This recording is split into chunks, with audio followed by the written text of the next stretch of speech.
Well, Ellen, you might want to title this one Mud Wrestling Oakland Style. The question is, how do you get help to move as fast as the mud in the water? There's still a ton of debris in that hill that's going to come down. Mark McIntyre looks out his mud-splattered patio window and sees a ticking mud bomb perched above his property. The hillside above his home collapsed Friday morning. Scary. Very scary. City crews partially tarped it Friday night and made ditches to funnel the flow. Ditches that are now lakes. They promised to return with sandbags for the besieged house in an hour. They never showed. Now it's 11 a.m., almost 24 hours since the calamity began, and McIntyre is feeling abandoned. I have no failures in the land at my house. The only failure is that I'm getting dumped on by the city of Oakland, and their response is nothing. McIntyre put in his own drainage system, which kept the property drained for 17 years until the collapsing hillside above buried it. At noon, supervising civil engineer Ron Ward with the Public Works Department was the first city official to show up.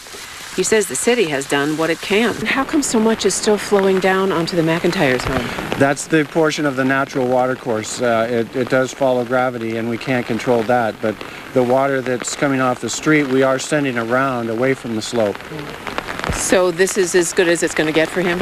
Exactly. That's not exactly working for Mark McIntyre, whose relatives took matters into their own hands to unblock the clogged, untended drainage. He told me to go hire people because the city has dumped all their land on my property. He basically, as usual in this city, walked away. There's no help for me. If you look at the bottom of the tarp, you'll see the epicenter of McIntyre's fear that the black tarp is exacerbating the problem, funneling water directly into the unstable mud pile that now sits above his house. The city says that's the best it can do. It can't get access. It is now wait and see.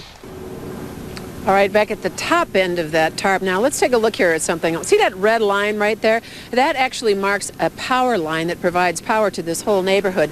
It's only about 3 feet away from the edge, and between that power line and the edge, there's a gas line. So Mr. McIntyre's house is not the only problem here. A mile-long stretch of Skyline Boulevard has been closed, and they're going to need to take at least 6 months to finish this and stabilize the hillside and do all the things that they need to do.